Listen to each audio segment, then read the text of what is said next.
안녕하세요. 저는 우리 어린이 친구들을 위해서 책을 쓰는 서지원 작가라고 합니다.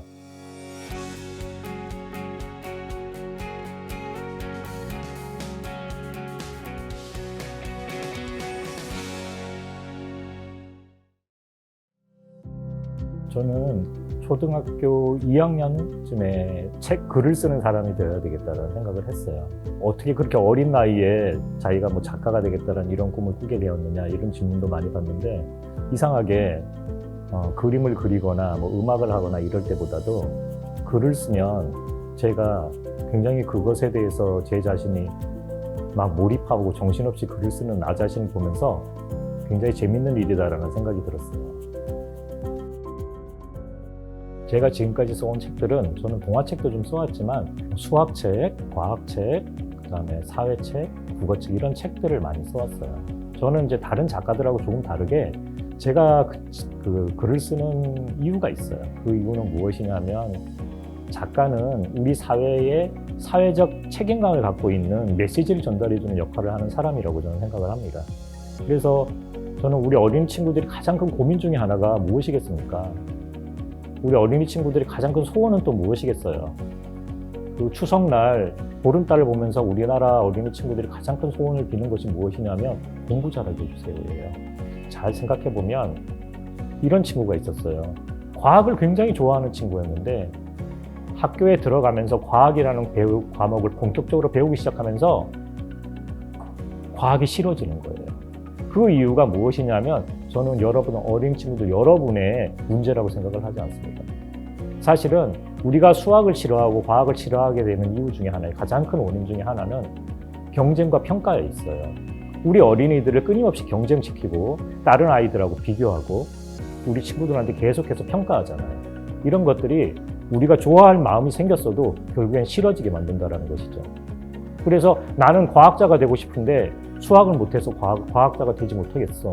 이런 굉장히 어리석은 생각도 하게 된단 말이죠. 그래서 저는 우리 친구들이 공부를 그런 쪽으로 접근하지 말고 조금은 즐겁고 재밌게 접근해 줬으면 좋겠어요.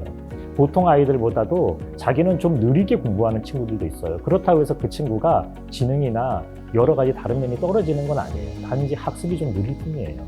그런데 우리나라는 가장 중요하게 어떤 나라보다도 공부를 굉장히 우선시하는 나라입니다. 그래서 많은 어린이 친구들이 공부 때문에 고민이 많아요.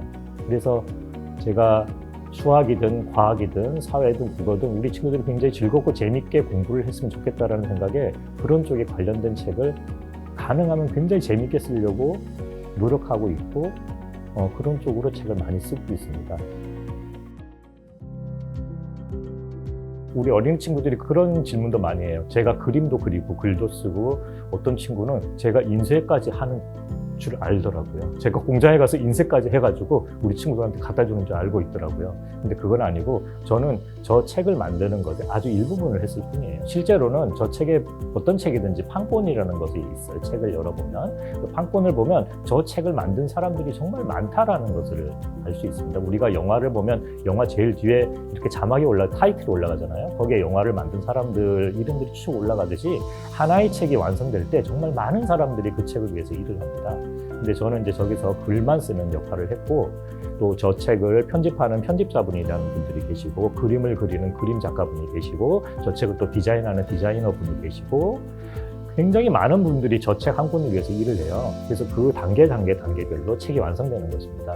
그래서 그 많은 분들이 함께 만들어주기 때문에 책이 완성되는 것이라, 사실은 제가 저 책의 표지에 서지원이라는 이름을 박는다는 것이 어떤 면에서 참 부끄러워요.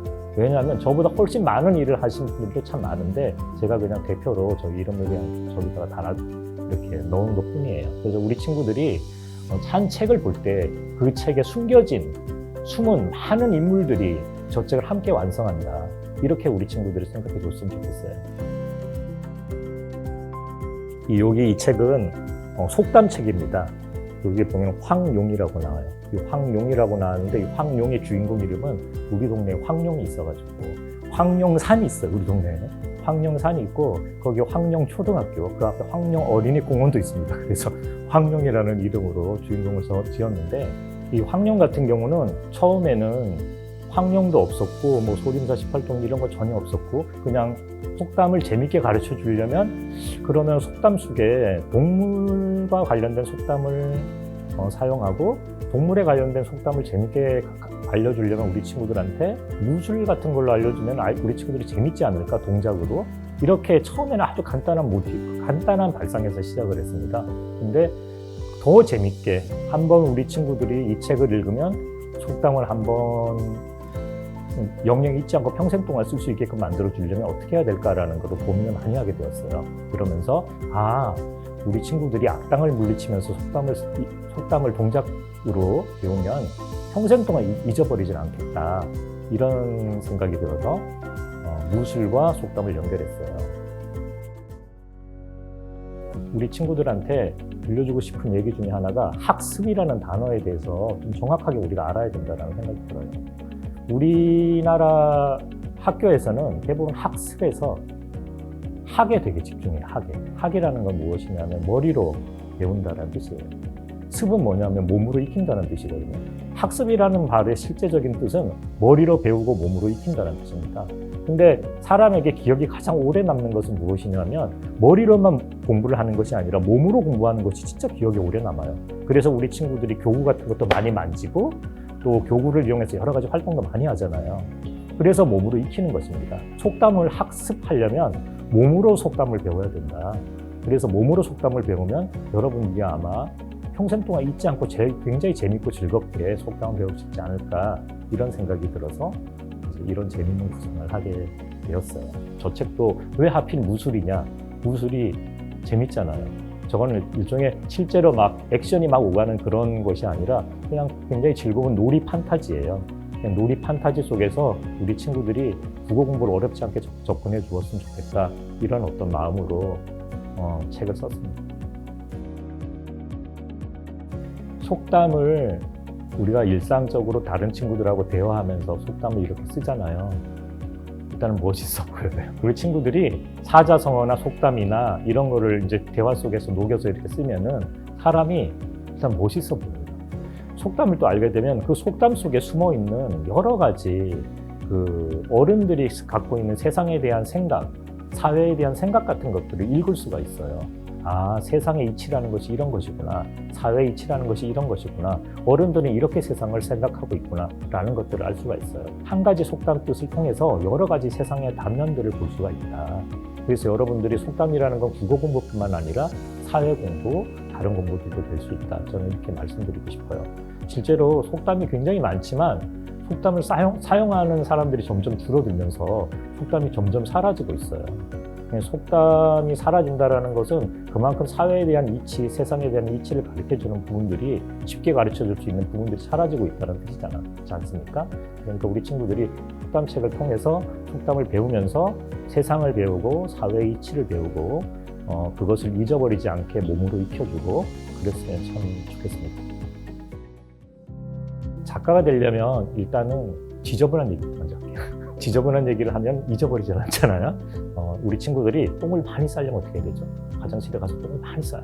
변기가 막 넘칠 정도로 똥을 많이 싸고 싶어요. 그럼 어떻게 해야 되죠? 우리 친구들 많이 먹어야 돼요. 일단 많이 먹지 않으면 많이 쌀 수가 없어요. 글을 일단 많이 쓰려면 많이 읽어야 돼요. 그건 아주 당연한 거예요. 내가 많이 먹지 않는데 내가 어떻게 많이 싸겠어요. 그렇죠? 우리 친구들이 일단 작가가 되겠다. 많이 읽어야 됩니다. 일단. 그것들을 글로 표현할 수 있게끔 많이 읽고 내가 글로 많이 표현을 해봐야 돼요. 왜냐하면 생각이 글로 되려면 어떤 그림의 모습이 머릿속에 떠오른 그림의 모습, 상상의 모습이 글로 이렇게 표현이 되려면 자기가 훈련을 여러 번 거쳐야 돼요. 왜냐하면 그림이 곧 글이 될 수는 없잖아요. 그렇죠? 근데 그림을 글로 표현하려면 계속해서 많은 상상을 하면서 이 훈련을 계속해서 해야 돼요.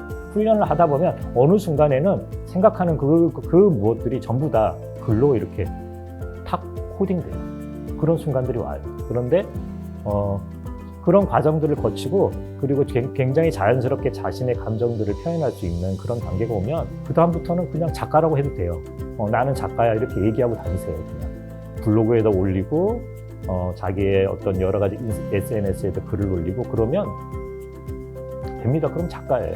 꼭 책을 내서 작가는 아니고 그러면 이제 출판사에서도 책도 내봅시다 또는 뭐 영화도 찍어봅시다 이걸 가지고 웹툰도 만들어 봅시다 이런 사람들이 여러분들의 글을 보고 또 연락을 할 거예요. 그러면 그렇게 하면 되는 것이고 우리 친구들이 작가가 되고 싶다라고 하는 것은 자기가 나한테 글을 쓰는 재주가 있느냐 나는 글을 쓰는 능력이 있느냐 이런 것들에 대해서 자꾸 반문하고 다른 친구들하고 자기의 글쓰기 능력에 대해서 비교하고 또 글 쓰는 것에 대해서 경쟁하듯이 글을 쓴다. 그런 마음가짐이 결국에는 자기 자신을 글을 쓰게 만드는 것에 대해서 포기하게 되는 원인이 되는 것 같아요. 그래서 우리 친구들이 작가가 되겠다는 꿈을 만약 갖고 있다면 계속해서 자기 자신의 힘을 믿고 계속해서 글을 쓰면 그냥 어느 순간 저절로 작가가 된다. 저는 이렇게 얘기해 드리고 싶어요. 꼭 인기 있는 작가가 되지 않아도 돼요.